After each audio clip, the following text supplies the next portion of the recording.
अरुणाचल प्रदेश को भारत का उगते हुए सूरज की भूमि या धरती कहा जाता है, जिसकी गोद में विभिन्न जनजातियां हेतु अलग अलग समुदाय के लोग रहते हैं, जिनके अपने अपने परंपराएं, संस्कृति, रीति रिवाजें और भाषाएं हैं।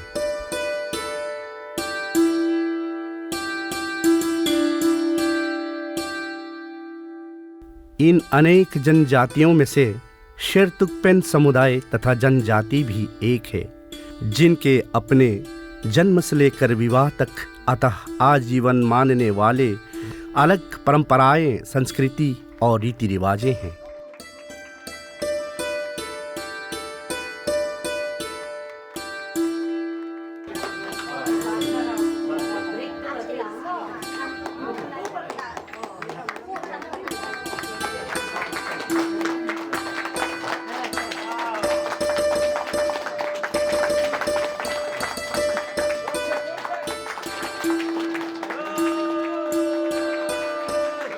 Coraga me amubugi nini kego tembre ma chumbaba keramba hingo nyu anya chawgo drop po long chepa pilapa kerandena su sao chem nyu juk chem ara igo mikli komchiba बच्चे ज़रा कुम्चिबा पेबा जलो जमीदु केरंबा सारा देनो योरक चेम आरो मोंगबी योकोर ठीक इगो निनी हेगदु इगो कुम्चिबा पे जाय जेब नो अमुबो प्रोपा अजेगबो अमुबो रो तवा निनी हुसात पार ठीक निनी चारांगो अमुबो ठीक आर खारताम केराप निनी केराप सोरो moholu dira jaze do amubum blat wa zubum blat ja amuburol ka me society go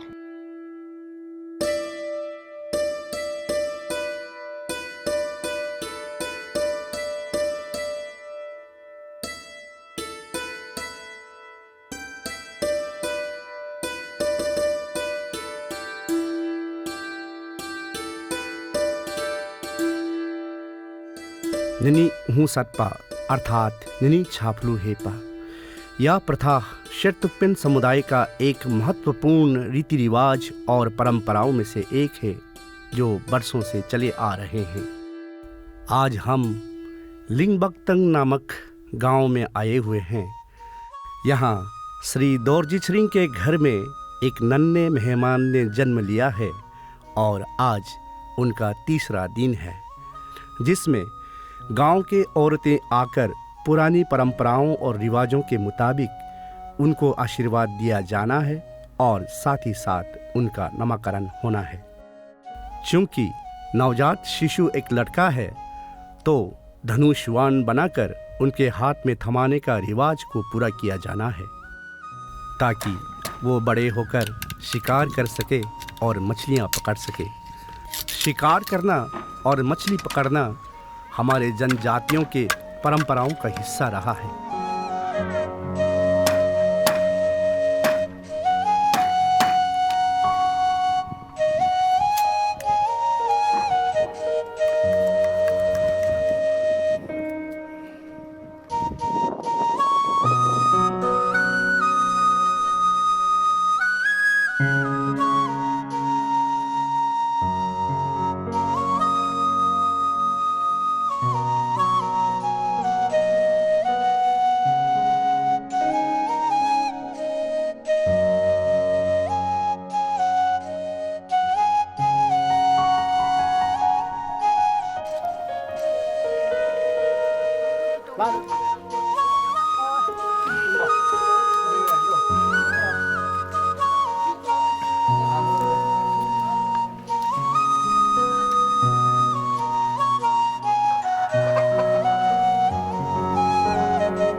और अब धनुषवान बनाने का प्रक्रिया लगभग समाप्त हो चुका है और धनुषवान बनकर तैयार है। มิเลเซงสิบะดูอันเกดละสิยอโอเยอเขาลงนั่นก็ยอสู้อะไรรอทางสระดูเราทูเราละมาอ่ะยาเซงสิละยาอมบุนี่นูสัตเราอมบุตินี่กุมสิมาเซงด้วยสิบะยอมีดูเกดละยอมองบีเพลงอเซงรออยู่เรามาเขาเราละมาอ่ะยอบุติบุลกายอที่10 ปียอนี่นูสัตก็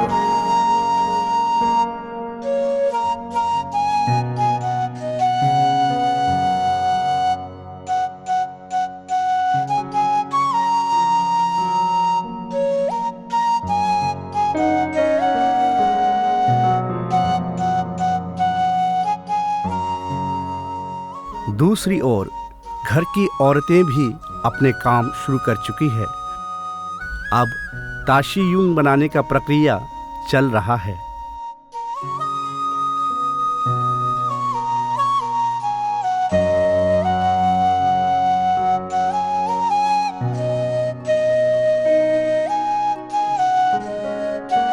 ताशी यूंग एक तरह की सजावट के साथ भाग्यशाली और शुभ संकेत का प्रतीक है, जिसमें चांदी और शुद्ध कांच के बर्तन में आटे, चावल और दान भराकर सजाया जाता है।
ताशियुंग के साथ रंग बिरंगे खाता यानी सम्मान दुपट्टों से एक पतले लकड़ी में लपेटकर सजाया भी जाता है, जिसे दादर कहते हैं।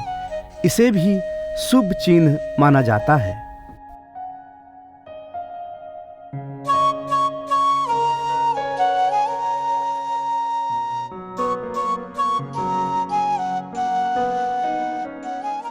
दूसरी ओर गांव के बुजुर्ग पेड़ के पतले डाल काट रहे हैं, जिसे वो एक छड़ी और चिमटा के आकार वाले आकृति बनाएंगे।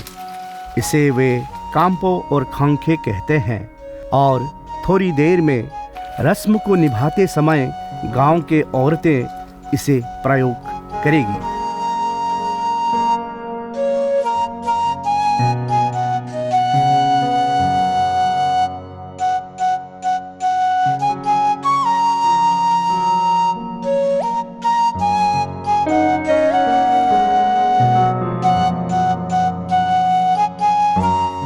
कांपो और खंखे बनाने का प्रक्रिया लगभग समाप्त हो चुका है और बनकर तैयार है। एक तरफ अब औरतें अपने काम शुरू कर चुके हैं, जिसमें छेछंग यानी लंबी आयु के लिए चांदी के छोटे से कटोरी में मक्की से बने स्थानीय बियर डाले जाते हैं और छेमर यानी लंबी आयु के लिए ही दूसरी कटोरी में आटे सजाए जाते हैं, जिसे ले जाकर माँ और नवजात शिशु के सामने रख दिए जाएंगे और रस्म के दौरान इसे प्रयोग में लाएंगे। कांच की थाली में सजाए हुए छेछंग और छेमार के साथ धनुष बाण, थोड़ी सी चावल और एक सूखी मछली भी सजाकर रखे जाते हैं।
ऐसे रस्मों में पानी और लकड़ियों को भी बड़ा महत्व दिया जाता है।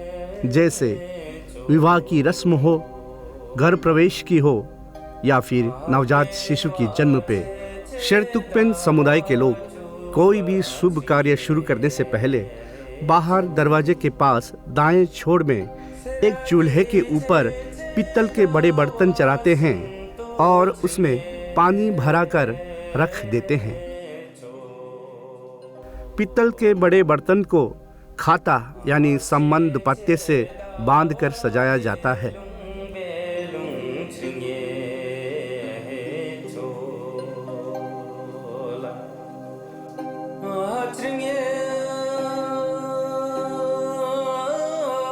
पानी के ऊपर फूलों की दाने भी बिखेर देते हैं।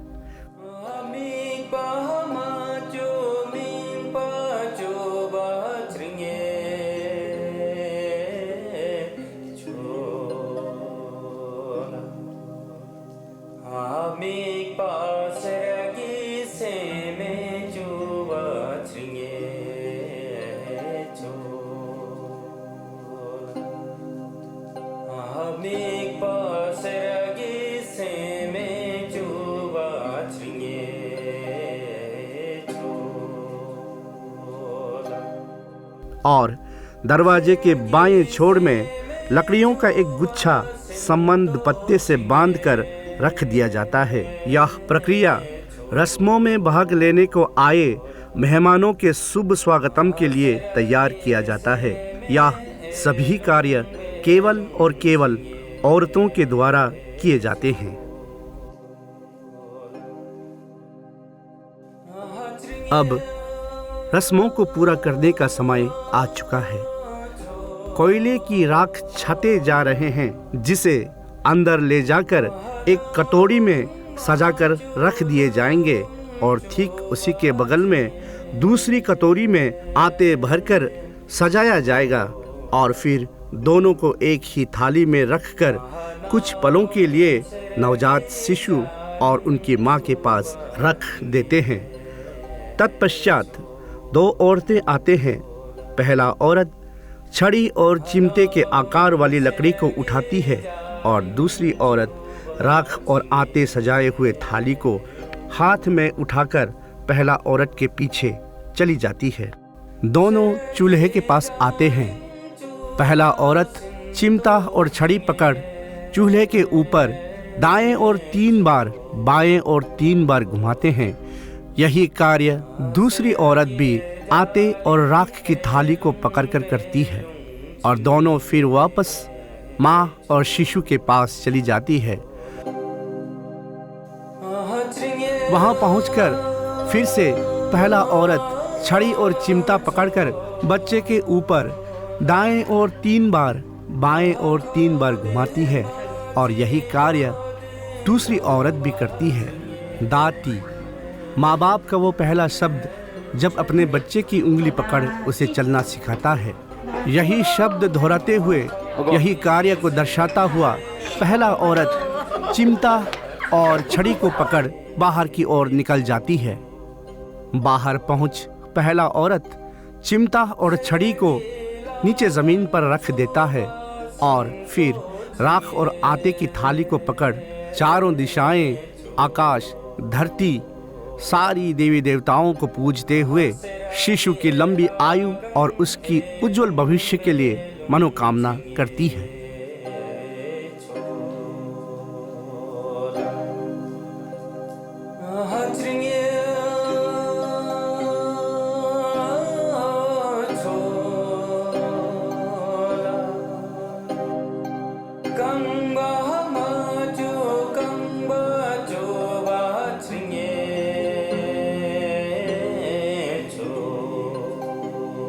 घर वापस आने पर उनको दरवाजे में 6 छंग 6 मार और ताशियुं के साथ स्वागत किया जाता है। उस दौरान शिशु की जन्म से लेकर उसकी उज्जवल भविष्य की भविष्यवाणी बड़े ही नाटकीय अंदाज में किया जाता है।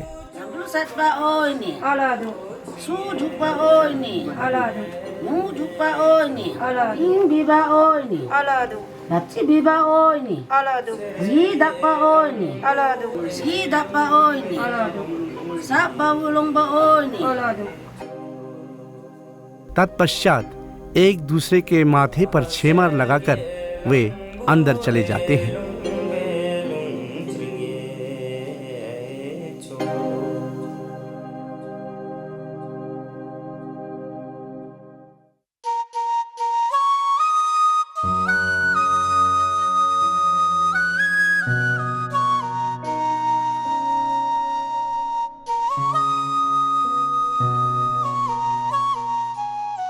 अंदर पहुंचकर छेछंग छेमार और ताशियुं को फिर से माँ और शिशु के सामने रख दिया जाता है।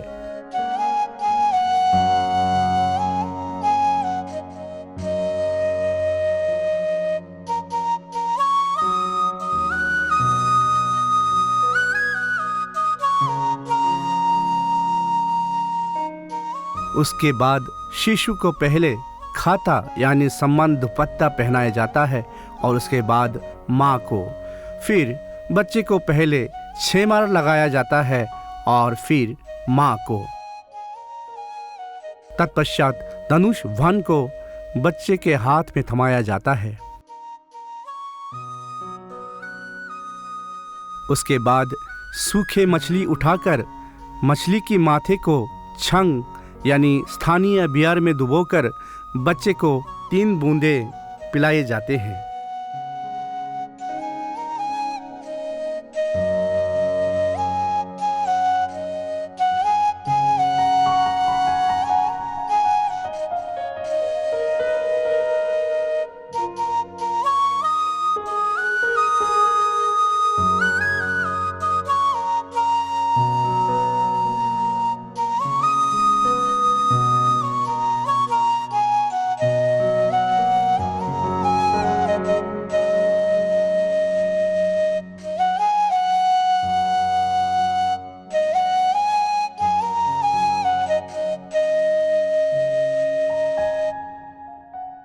अंदर रस्मों को निभाने वाले औरतों के लिए खाजी यानी चाने के पकवान और मछली के व्यंजन तैयार कर रहे हैं। साथ ही साथ मारछंग यानी स्थानीय बियर में अंडे मिलाकर उन औरतों को पिलाया जाना है।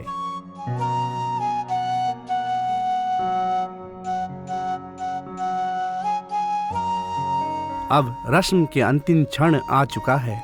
उन 2 औरतों को सम्मान पूर्वक बिठाकर खाजी और मारछंग परोसे जाते हैं।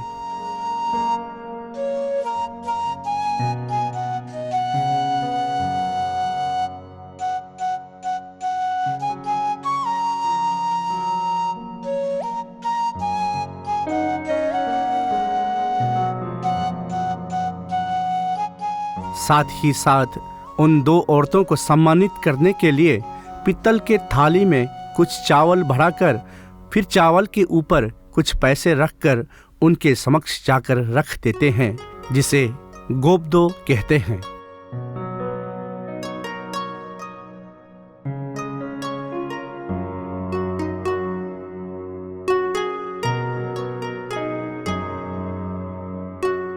फिर घर की मालकिन एक और बच्चे की मां को लेकर सम्मान पूर्वक बैठाती है और उसे भी गोब्दो के साथ खाजी और मारछंग दिए जाते हैं।